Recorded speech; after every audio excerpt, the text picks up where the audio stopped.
Bersama kami program 1 RRI ND, kami mengudara di 100,5 FM. Dan Florata sore ini saya Leli Kara bersama operator studio Wanda sebagai operator studio menemani sampai pada pukul 17 waktu Indonesia Tengah untuk program acara UMKM Bicara. Dan pendengar, UMKM menjadi salah satu tulang punggung perekonomian masyarakat, termasuk di Nusa Tenggara Timur. Dan di tengah tantangan perkembangan pasar digital, persaingan produk hingga perubahan pola konsumsi masyarakat, pelaku UMKM dituntut untuk terus beradaptasi dan juga berkembang agar mampu naik kelas dan juga memiliki daya saing yang lebih kuat.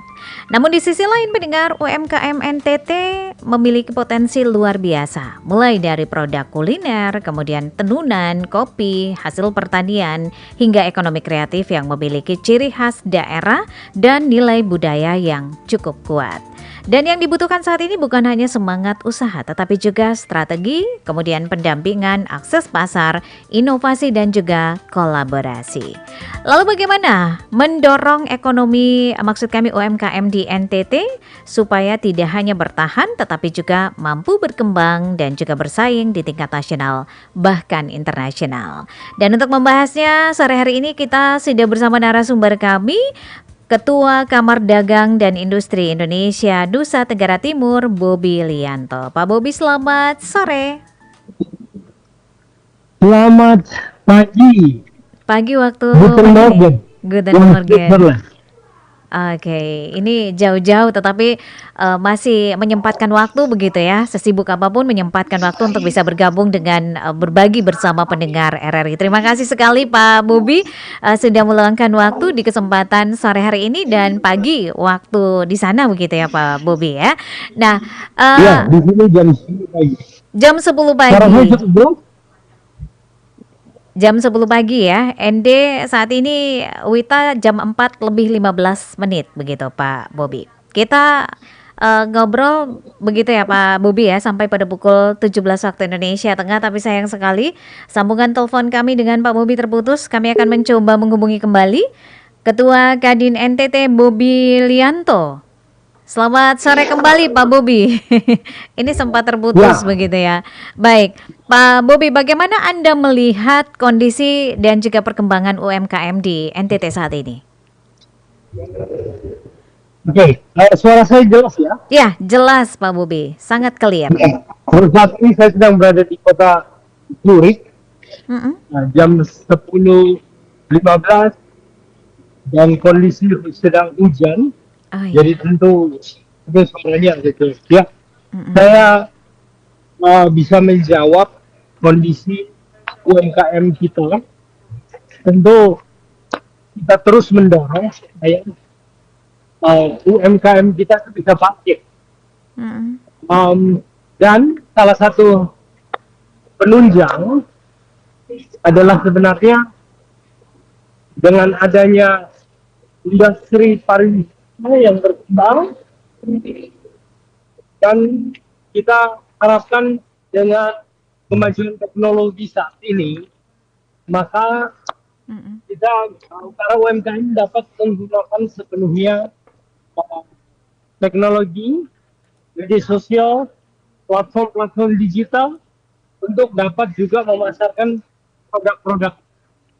Dan itu melihat dari ya setiap hari, setiap kota, setiap daerah tentu beda-beda dengan masing-masing, dengan ciri khasnya masing-masing. Ya, tetapi dengan kemajuan teknologi ini kita bisa mengikuti update juga perkembangan yang kita butuhkan pada hari-hari. Dan saya lihat sebenarnya itu UMKM kita terus berkembang, mulai dari produk lokal kita, mulai dari komoditi-komoditi kita yang mulai kita dorong kepada industri kecil untuk diproduksi produk-produk untuk menambah added value dari komoditi kita. Jadi begitu. Oke, jadi cukup berkembang begitu ya Pak Bobi ya, Anda melihatnya UMKM yang ada di kabupaten, maksud kami di provinsi NTT. Nah, di antara begitu banyak yang berkembang masih ada juga begitu ya Pak Bobi ya, ada UMKM-UMKM yang baru saja merintis dan ini tentunya banyak sekali hal yang harus mereka pelajari, banyak sekali hal yang harus mereka perbaiki begitu ya. Walaupun mungkin ada beberapa juga UMKM yang sudah, cukup lama begitu ya beroperasi di NTT, tetapi masih juga banyak sekali UMKM-UMKM yang masih mengalami tantangan untuk bisa berkembang menuju, cita-cita yang kita harapkan bersama begitu ya, UMKM maju begitu, UMKM luar biasa. Nah ini, tantangan terbesar menurut Anda nih Pak Bobi ya, tantangan terbesar, yang membuat masih ada beberapa UMKM di NTT ini sulit untuk naik kelas begitu Pak Bobi? Ya, sebenarnya pemerintah telah banyak melakukan intervensi, memberikan bantuan dukungan. Salah satunya sebenarnya kita tahu sekarang pemerintah dorong adanya KUR, Mhm, ada kredit keusahaan rakyat, di mana mendorong kita menjadi wirausaha mulai dari uh, kecil, mikro, kecil, menengah, UMKM ya, iya, di mana bunga yang sangat murah gitu ya, 5%, mhm, kan, dan juga sekarang itu ada kur untuk peternakan itu cuma 3%. Untuk peternakan. Nah, artinya apa? Pemerintah mau untuk menggerakkan ekonomi masyarakat khususnya yang kelas bawah mhm, itu untuk bisa mendorong menjadi pengusaha semakin banyak lagi karena dengan bunga yang murah itu kesempatan untuk berusaha lebih ringan harusnya. mhm, Nah, iya, tetapi tentu tantangan-tantangan kita, mhm, apapun kalau kita memulai dengan kredit pinjaman, ya tetap itu kan ada bunga, ya ada bunga dan tentu semuanya ada risiko, ya apapun pasti ada risiko. Kebanyakan juga dari UMKM kita banyak yang mengetahui bisnis ini bukan hanya tentang membuat atau memproduksi atau membuat satu produk, gitu ya. Tetapi juga harus berkembang dan mengerti pasar. Kira-kira pasarnya mana yang bisa dipasarkan, pemasarannya lewat apa, mhm, lewat media sosial ataupun mencari market-marketnya. Nah ini yang perlu uh, juga jadi satu kesatuan dari satu UMKM itu. mhm, Kalau kita sebut UMKM atau industri kecil, kalau dia membuat produk, bukan hanya tentang membuat satu produk atau membuat satu uh, produk, tapi bagaimana memasarkannya, menjualnya konsisten untuk dapat terjual. Nah, ini juga menjadi pertimbangan. mmm. Oke. Jadi kadang-kadang itu Pak Bobi ya, kadang-kadang memang, mudah untuk membangun atau membuka sebuah usaha kecil, menengah ya, mikro, kecil, menengah. Tetapi yang paling sulit itu adalah bagaimana harus bertahan, dengan usaha yang sudah kita dirikan tadi, begitu ya Pak Bobi. Ada banyak hal tadi Anda sampaikan bahwa harus pintar-pintar membaca peluang, kemudian target penjualannya itu kemana, bagaimana mengatur keuangan ini juga penting begitu ya Pak Bobi ya. Nah, seberapa penting inovasi, dan juga kreativitas untuk meningkatkan daya saing UMKM saat ini supaya bisa bertahan begitu ya, tidak hanya seumuran jagung terus akhirnya gulung tikar begitu Pak Bobi? Ya, betul. Jadi seorang businessman Mmm, sebelum memulai usahanya, dia harus terus melakukan survei, mhm, sehingga dia melakukan feasibility study, dia menghitung, memprediksikan kira-kira produk ini bagaimana responnya di pasar, mhm, apa persaingannya, mungkin harganya di compare dengan pasar, dan dia harus mengetahui kebutuhan pasar atau yang diingini sehingga bisa menyusun. Jadi bukan hanya tentang produksinya, tapi memasarkan. Dalam memasarkan ini ada beberapa hal yang perlu diperhatikan. Pertama tentang produk ini pasar, mengetahui market share, kemudian juga bagaimana packagingnya, ya bagaimana memasarkannya melalui media sosial atau uh, platform-platform digital Ya. ataupun di mana market membutuhkan, kira-kira begitu. Jadi Mm-mm. seseorang yang memulai itu dia harus bisa merasakan apa yang dibutuhkan pasar. Jadi bukan kita Oke. membuat produk yang kita mau saja, tetapi yang Mm-mm. diterima oleh pasar. Iya, iya. Nah, selain itu, kita Mm. juga bisa menemukan bahwa kalaupun pasar kita tidak di sini, kita Mm-mm. mesti cari di mana yang membutuhkan itu. Ya. Ya, di mana kira-kira yang membutuhkan. Jadi itu memang insting entrepreneur akan berproses semakin dia memulai usaha. Kira-kira begitu. Mhm, oke deh.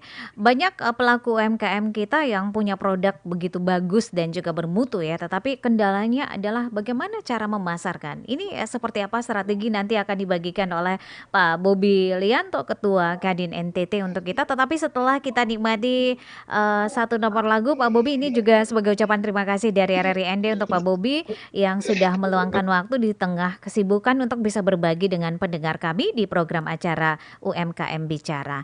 Kami minta Pak Bobi untuk tidak matikan telepon karena kita akan lanjutkan kembali obrolan kita setelah nomor-nomor lagu berikut. Oke, thank you.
Kita masih bersama di program acara UMKM Bicara dan saya masih dengan narasumber yang sama Pak Bobi Lianto, Ketua Kadin NTT yang akan berbagi informasi terkait dengan bagaimana strategi mendorong UMKM NTT ini supaya naik kelas dan juga berdaya saing begitu ya.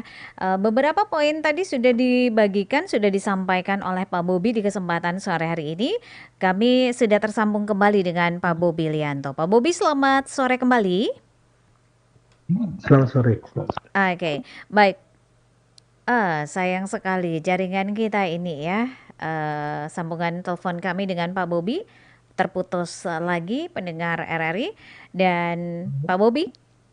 Oke, sayang sekali. Putus nyambung terus ini ya.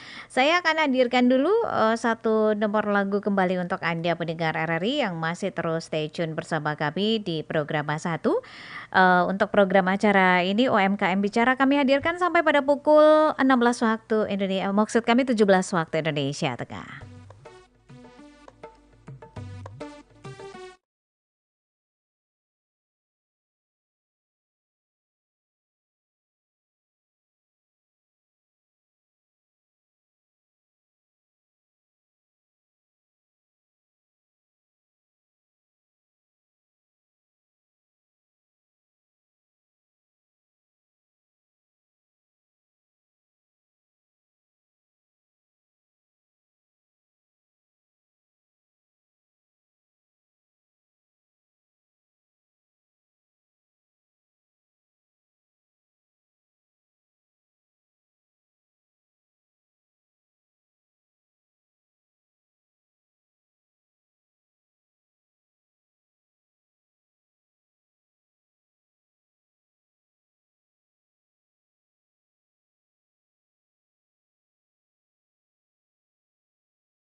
Selamat Iya. sore di sana, selamat pagi di sini. Selamat pagi di sana dan sore di sini ya. Mudah-mudahan clear sampai dengan pukul 17 nanti Pak Bobi. Kurang lebih 27 menit lagi kebersamaan kita untuk program acara UMKM Bicara. Baik, seperti yang tadi sempat saya tanyakan Pak Bobi, bagaimana strategi yang harus dilakukan oleh para pelaku UMKM kita agar pemasaran mereka itu bagus, memenuhi permintaan pasar begitu. Barang-barang yang mereka produksi ini laku terjual begitu Pak Bobi. Silakan. Ya, jadi memang ini kalau kita tentu kita harus lihat dulu produknya apa. Karena UMKM, yang dimaksud UMKM kan usaha mikro, kecil, menengah. Mm-mm. Dan kita tahu dulu segmentasi produk yang dimaksud itu tepat. Terus menyesuaikan marketnya, ya. Jadi ini berbeda-beda.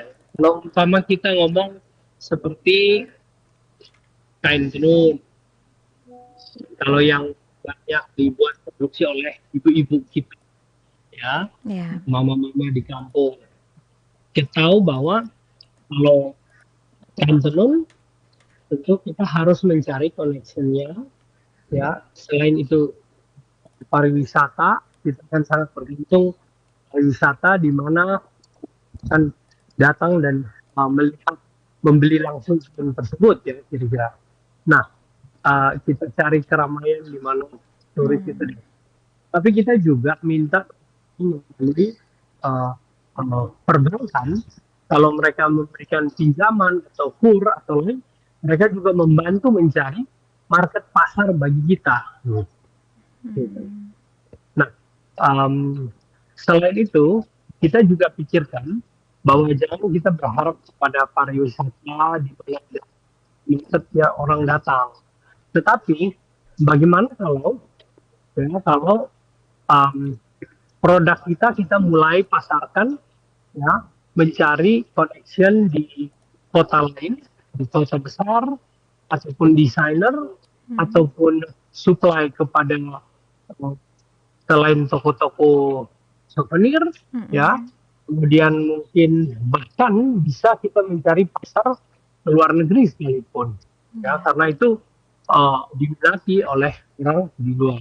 Pikir begitu. Nah, Mhm. saya berpikir bahwa jadi memang semua itu masing-masing sesuai dengan produk dan niche masing-masing ya. Kalau selain kopi, ya contoh kopi kita bisa kembangkan selain membuat brand kopi itu sendiri, kemudian mensuplai kepada kafe-kafe, semakin mencari supplier ke kafe-kafe, buyer kafe-kafe, Mhm. ya itu bisa di dalam negeri, bisa di luar kota, dalam kota, ataupun supply ke pabrik-pabrik, kira-kira gitu. Nah, Hmm. jadi tergantung kepada produk kita sendiri ini. Pertama-tama kita mesti mencari marketnya dengan caranya adalah merasakan sebagai orang yang membutuhkan ini. Kita mesti tahu kalau dalam bahasa Inggris itu gini, taste what they taste, ya, feel what they feel.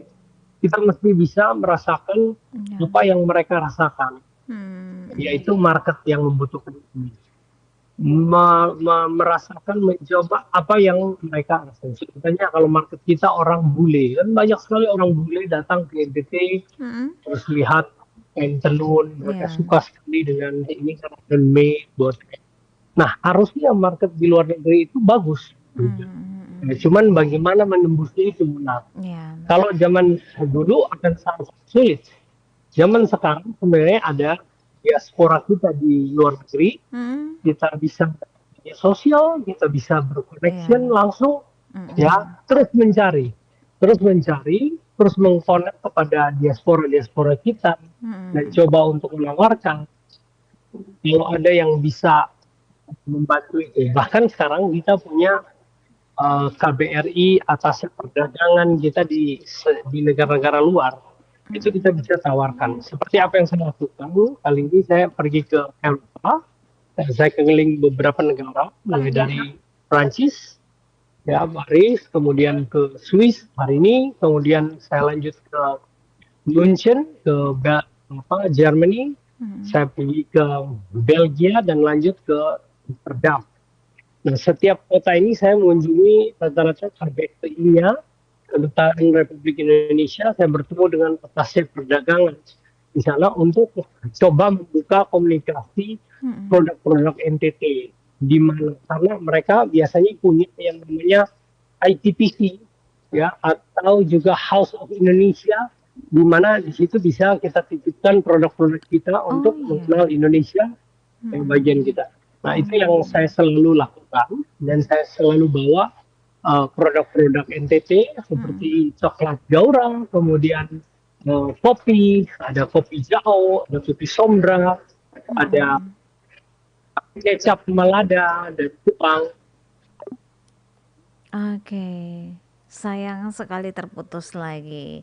Tapi memang sekarang dunia sudah begitu terbuka ya dengan zaman era digital saat ini, sudah memberikan peluang besar untuk para pelaku UMKM bisa memasarkan produk-produknya melalui marketplace, kemudian melalui, sosial media begitu ya untuk memperkenalkan produk-produk ke masyarakat umum, tidak hanya untuk masyarakat, NTT tetapi di luar NTT bahkan di luar Indonesia. Ini, peluang sangat besar begitu ya. Jadi mari kita memanfaatkan peluang itu untuk, bagaimana, memperbaiki produk kita agar bisa lebih diterima oleh pasar dan, seperti yang tadi ditekankan oleh Pak Bobilianto bahwa, eee, sebagai pengusaha kita, tidak memproduksi produk itu sesuai keinginan kita, tetapi kita harus, mengikuti pasar begitu ya, apa maunya pasar begitu.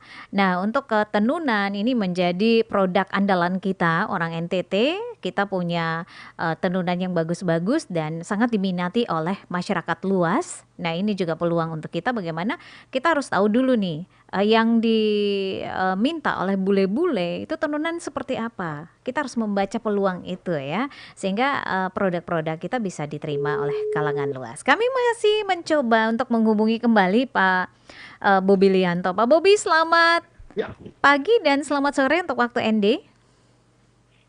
ya, halo. Oke, ini tadi sempat terputus nih Pak Bobi ya obrolan kita. Masih dengan strategi-strategi yang sering dilakukan untuk bagaimana UMKM kita, UMKM NTT ini terus berkembang begitu, terus naik kelas begitu Pak Bobi. Tadi juga sudah sebagian Anda jelaskan bagaimana sebagai pengusaha itu harus mengikuti pasar begitu ya, peluang, dan kita sudah dunia sudah sangat terbuka begitu ya dengan media sosial, dengan platform digital, ini kita bisa memasarkan produk-produk kita sehingga produk kita tidak hanya dikenal di ND saja, di Flores saja, di NTT saja, Indonesia saja, bahkan ini bisa sampai ke luar negeri begitu ya, sampai ke dunia. Suara saya saja ini sore hari ini sudah sampai ke Prancis begitu ya Pak Bobi ya. Pak Bobi bisa dengarkan RRI ND? Oke, sayang sekali nih suara saya akhirnya terputus begitu ya. Pak Bobi, selamat sore Bagaimana? kembali. Ya, ya. Oke. Tadi saya sedikit menarik kesimpulan begitu ya, apa yang disampaikan oleh Pak Bobi, bagaimana seorang pelaku UMKM itu harus, berani untuk memasarkan produknya melalui media sosial, kemudian harus pintar membaca peluang, apa maunya pasar begitu ya, bukan maunya si owner begitu ya, tetapi ini maunya pasar seperti apa ya saya harus memproduksi itu, karena yang membeli ini, banyak orang begitu ya, ketika saya mulai memasarkan produk-produk saya sampai ke luar negeri melalui media sosial atau platform digital. Bukankah seperti itu Pak Bobi ya? Suara saya saja bisa sampai ke Prancis ini sore ini ya Pak Bobi ya? Betul sekali. Oke, mungkin, tadi sempat terputus, ada yang mau disampaikan kembali nih Pak Bobi terkait dengan, strategi seperti apa agar UMKM kita ini bisa naik kelas begitu? Ya, jadi memang yang pasti kita terus untuk tidak kenal menyerah, untuk Mhm, mencoba dengan segala macam cara, iya. tetapi cara berpikir itu harus penting, bukan hanya bagaimana kita menjual, tapi kita Mmm. harus merasakan sebaliknya sebagai konsumen ya. Oh iya. Jadi kita mesti memikirkan bagaimana cara market berpikir, bagaimana cara konsumen berpikir. Mhm. Jadi yang saya bilang itu bahwa bukan hanya tentang kita buat yang bagi kita ini barangnya enak atau bagus, Iya. tetapi sebaliknya orang yang membeli akan merasa bahwa produk ini bagus, kira-kira gitu. Oke, jadi Jadi maunya cara konsumen begitu berpikir ya? atau point of view kita Mhm, harus bisa balik juga. oke. Tidak dari hanya point of view kita, tapi harus dari point of view konsumen. Nah, Konsumen. memang setiap produk pasti punya ciri khasnya masing-masing. Ya, Mhm. bahkan kalau kita supply ke daerah lain yang berbeda, bisa saja berbeda taste-nya. Iya. Ya. Artinya di negara-negara kita mau pasarkan di negara mana atau di kota mana, itu bisa saja ada orang yang suka, ada orang yang nggak suka, ya, kurang begitu Mhm. minat. Mhm Ya, mhm. kita harus terus bisa mencari pasar itu. Oke, sejauh ini Pak Bobi, peran Kadin NTT untuk mendampingi pelaku UMKM, supaya bisa lebih berkembang, supaya lebih profesional di NTT ini, seperti apa Pak Bobi? Ya, salah satunya kita itu mencoba menghadirkan beberapa hal yang bisa membantu sektor UMKM ini. Contohnya, Mhm, kita tahu pertama adalah packaging produk. Kita dulu produk kita cukup lemah. Kenapa lemah packaging kita? mhm, Karena packaging kita itu cost-nya tinggi. Produksinya packaging kita itu mostly dari Jawa. mhm, Akhirnya kita Kadin buat yang namanya beta print.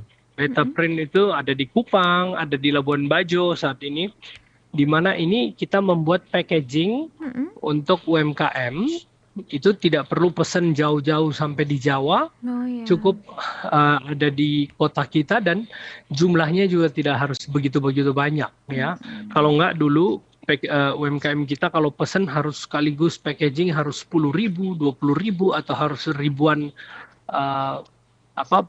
packagingnya mhm, sehingga mereka akhirnya investasi terbesar uangnya itu udah mati lama dulu di packaging. Ya. Mereka harus stok packaging. Nah, dengan adanya beta print, ya mereka cukup printingnya di Kupang atau di Labuan Bajo, dan juga bahkan mereka punya pilihan kalau jumlahnya masih mau coba-coba. Mau coba berapa banyak dulu, mau 20 dulu, mau 50 dulu, mulai 100 dulu, sehingga mereka mesti ngetes pasar, kira-kira Pasar gitu. ya. Nah, banyak yang mereka sudah cetak banyak, ya datang berdus-dus packagingnya, tapi begitu sampai di Kupang, sampai di ND, sampai di ini, begitu dipasarkan rupanya kurang diterima baik. Terus ada perubahan desain dan lain-lain. Akhirnya mereka buang-buang di packaging, kira-kira gitu. Jadi investasi packaging aja sudah cukup memberatkan. Nah, kita hadirkan salah satunya beta print. Beta Ya. print. Kemudian kita juga melalui Kadin terus mencoba mencari dan juga siap mementor para UMKM yang mau naik kelas sebagai bapak asuh, ya, dan mereka bisa menghubungi kadin-kadin kita setempat di mana mereka mencoba untuk memasarkan produknya mungkin ke nasional ataupun ke internasional. Seperti yang saya lakukan kali ini, sebenarnya saya membawa sama saya itu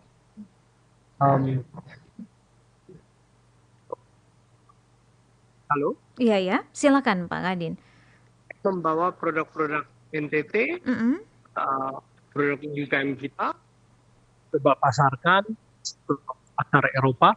Walaupun belum semua tembus, tapi ada sudah 1-2 produk yang bisa masuk dan kita uji coba jual, dan itu ya ada satu langkah berani sebenarnya yang kita lakukan untuk menunjukkan bahwa kita juga bisa, bukan hanya produk-produk di Jawa saja, tapi NTT pun bisa menembus pasar dunia. Gitu. Oke, jadi banyak hal begitu ya yang sudah dilakukan oleh Kadin NTT untuk bagaimana membantu pelaku UMKM, mendampingi pelaku UMKM yang ada di NTT. Pak Kadin, potensi unggulan NTT ini kira-kira apa menurut Anda begitu? Potensi unggulan kita di NTT. Jadi kalau kita bilang NTT karena kita kan luas sekali dengan 22 kabupaten kota. Tentu kita masing-masing daerah dengan kekuatannya masing-masing. Kita sebut saja Ibu di ND ya, Flores. Flores itu subur dan juga beberapa komoditi terkenal. Tentu salah satunya kopi, ya, kopi. Itu punya pasar yang sebenarnya sangat menjanjikan karena kopi ini diterima di seluruh dunia.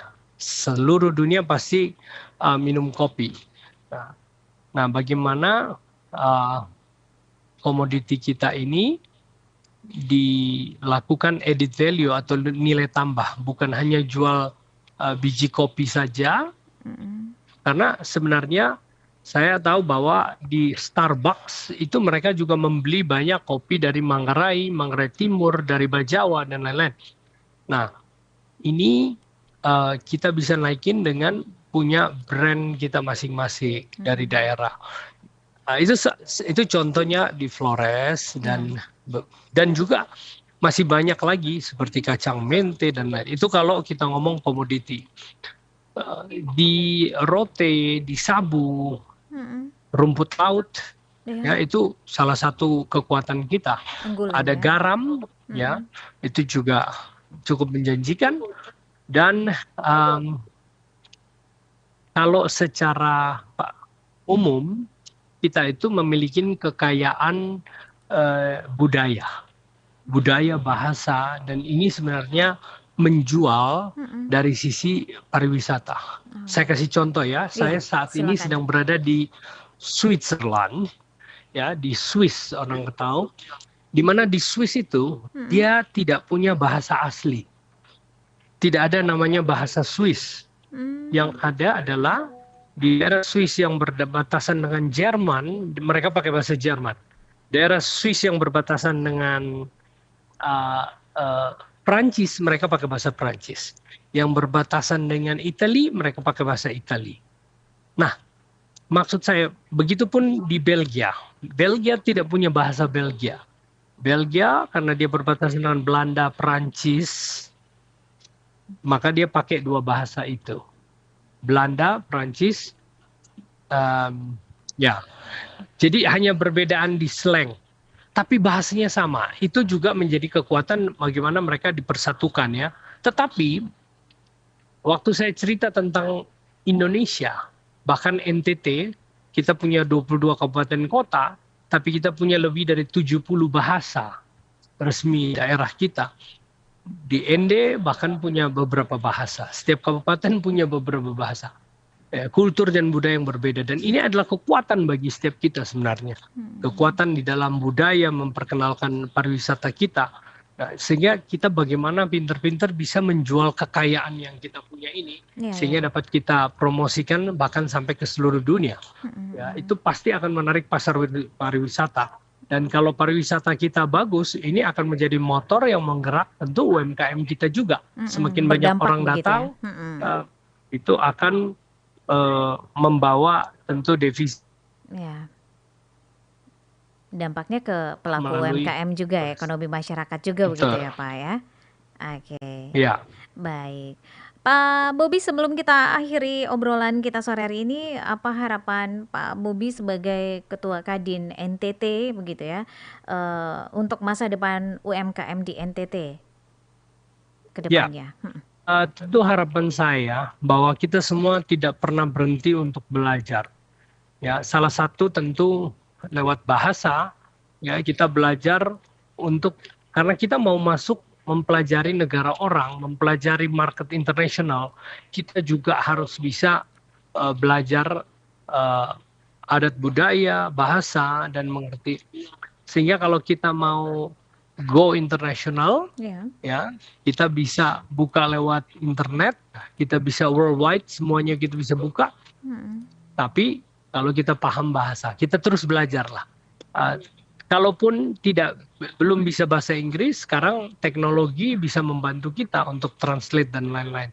Intinya kita terus belajar dengan teknologi sehingga kita bisa paham dan mengerti apa yang dibutuhkan market kita. Ya. Saya berharap kalau kita semua bisa memainkan media sosial kita untuk mempromosikan tentang daerah kita, kekayaan kita kepada sampai ke luar negeri melalui media sosial salah satunya, maka itu mengundang sebenarnya semakin banyak orang yang mau datang ke daerah kita juga. Termasuk dengan mempromosikan bahwa kita memiliki komoditi-komoditi yang hebat, bagus, dan produk-produk yang baik dari daerah kita. Itu salah satu mempromosikan daerah kita. Oke. Baik Pak Bobi, terima kasih untuk waktunya dengan RRI ND. Sukses terus. Kami RRI ND siap untuk update begitu ya terkait dengan usaha-usaha dan juga komoditas-komoditas unggulan kita yang kemudian ini bisa go abroad begitu ya, bisa ke luar negeri, bisa diterima di pasar luar negeri begitu Pak Bobi. Terima kasih sekali lagi. Selamat sore. Baik, terima kasih. Salam dari Swiss. Guten Morgen. Thank you. Tuhan berkati. You're welcome.